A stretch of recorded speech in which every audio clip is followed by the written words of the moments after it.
So welcome back to the final mock test of General English. So இன்னைக்கான உங்களுக்கான exam tip என்னன்னு பார்த்தீங்கன்னா and இன்னொன்று இந்த கொஸ்டின் பேப்பரில் நீங்கள் என்ன அச்சீவ் பண்ணீங்க அப்படின்னா உங்களோட கான்ஃபிடென்ஸ் இன்க்ரீஸ் ஆகும். ஒருவேளை இந்த கொஸ்டின் பேப்பரை நீங்கள் வந்து கரெக்டாக நான் இன்னும் இவ்வளோத்தையும் ரிவைஸ் பண்ணல சார், நான் மொதல் 3 பேப்பருமே நான் கொஞ்சம் சொதப்பிட்டேன், என்னால் கரெக்டாக அந்த மார்க்ஸை அச்சீவ் பண்ண முடியலை அப்படின்றவங்க இந்த டெஸ்ட்டை இன்றைக்கி வந்து மேக்ஸிமம் நீங்கள் வந்து புக்குக்காக ஒரு ப்ரைஸுக்காக வேண்டி உடனே வந்து எழுதாதீங்க. இல்லை நான் நல்லா ப்ரிப்பேர் பண்ணியிருக்கேன்னா மட்டும் உடனே எழுதுங்க. ஸோ இது வந்து எதுக்காக சொல்லுன்னா உங்களோட கான்ஃபிடென்ஸ் பிரேக் ஆகிறதுக்கு சான்சஸ் இருக்குது. ஸோ இந்த டெஸ்ட்டை பொறுத்த வரைக்கும் நீங்கள் என்ன பண்ணணும்னா ஃபுல்லாக ரிவைஸ் பண்ணிவிட்டு இன்னும் ஒரு நாள் கூட டைம் எடுத்துக்கோங்க. எடுத்து அது நல்லா படிச்சுட்டு அதுக்கப்புறமா ட்ரை பண்ணுங்கள். This is your final chance to go before going into your final examination.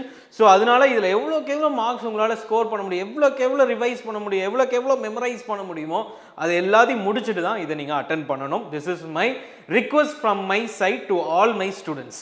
So இதில் முக்கியமாக நீங்கள் பண்ண வேண்டியது என்னென்னா you should try to achieve 15 out of 15 at least in this 4th test.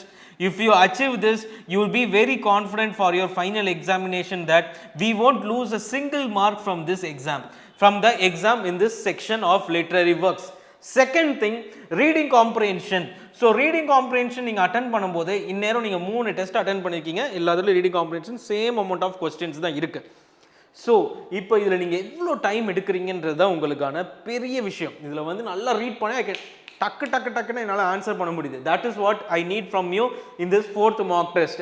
So reading காம்ப்ரிஹென்ஷனில் டைம் சேவிங் கண்டிப்பாக இருக்கணும். டைம் சேவ் பண்ணலை அப்படின்னா கண்டிப்பாக ஜிஎஸ்ல வந்துட்டு உங்களுக்கு ஃபுல்லாக அட்டென்ட் பண்ணுறதுக்கு டைமே இருக்காது. This is what the TNPSC will keep a check for all general English students with a reading comprehension. And மூணாவது ரைட்டிங் ஸ்கில்ஸ். ரைட்டிங் ஸ்கில்ஸை பொறுத்த வரைக்கும் ஸ்டாட்டிக்காக படித்து மனப்பாடம் பண்ணுறதுக்குலாம் ஒன்றும் கிடையாது. எவ்வளோக்கு எவ்வளோ ப்ராக்டிஸ் பண்ணுறீங்க, எவ்வளோக்கு எவ்வளோ டைமை வந்து ரெடியூஸ் பண்ணுறீங்க, அங்கே தான் வந்து ப்ரிசைஸாக இருக்க போகுது. ஸோ அப்படி இருக்கும்போது எந்த மாதிரியான திங்க் பண்ணுறீங்க, காஸ் எஃபெக்ட் ரிலேஷன் அண்ட் அது போக வந்து ஒரு கம்மா ரிலேட்டடாக வந்து அடுத்து அதே வேர்ட்ஸ் வருதா, ஃபஸ்ட்டு ஒரு ப்ரோனவுனை வந்து எப்படி ப்ராப்பர் ப்ரோனவுனை சொல்லிட்டு அதுக்கப்புறமா இம்ப்ராப்பர் ப்ரோனவுன் வருதா. ஸோ இந்த மாதிரியான ரூல்ஸ் எல்லாத்தையும் நீங்கள் கவனித்து தான் நீங்கள் வந்து ரைட்டிங் ஸ்கில்லை வந்து அட்டென்ட் பண்ணணும். ஸோ ரைட்டிங் ஸ்கில்லை பொறுத்த வரைக்கும் மார்க்ஸ் உங்களுக்கு போகவே கூடாது, ஏன்னா நீங்க ample amount of time practice பண்ணியிருப்பீங்க. So next vocabulary. So vocabulary பொறுத்த வரைக்கும் even if mark goes there, marks should go only for the rarest synonyms and antonyms. rarest words இருக்கிற வரைக்கும் உங்களுக்கு அந்த இடத்துல மார்க்ஸ் போகக்கூடாது. உங்களுக்கே தெரியும் அந்த vocabulary நம்ம படிச்சிருக்கோம், ஆனாலும் நான் தப்பாக பண்ணிட்டேன், கேர்லெஸ் மிஸ்டேக்கில் மாற்றி ஹோமோனிம்ஸ் ஹோமோஃபோன்ஸை யூஸ் பண்ணிட்டேன், கொலோகேஷன்ஸ் நான் படிச்சிருக்கேன் பட் எனக்கு மறந்துடுச்சு, இந்த மாதிரி சினாரியோஸ் இருக்கவே கூடாது. இது நான் படிக்கவே இல்லை, இது ஒரு ரேரஸ்ட் கொஸ்டின், இது எல்லாரும் தப்பு பண்ணுவாங்க, அங்கே தான் நானும் தப்பு பண்ணியிருக்கேன் அப்படின்ற ஒரு கான்ஃபிடன்ஸோட வேணும்னா நீங்கள் இந்த இடத்துல தப்பு பண்ணலாம். when it comes to grammar, since this is your final attempt of mock test before எக்ஸாமுக்கு முன்னாடி 5 நாள் முன்னாடி இந்த டெஸ்ட்டை எழுதுறீங்க. ஸோ இன்னும் கிராமரில் கான்செப்சுவல் கிளாரிட்டி கண்டிப்பாக இருக்கணும். செகண்ட் வந்துட்டு நீங்கள் வந்து அதை நிறைய ப்ராக்டிஸ் பண்ணியிருக்கணும். ஸோ ரூல்ஸ் ரெகுலேஷன்ஸ் எல்லாமே நீங்கள் தெரிஞ்சிருக்கணும்.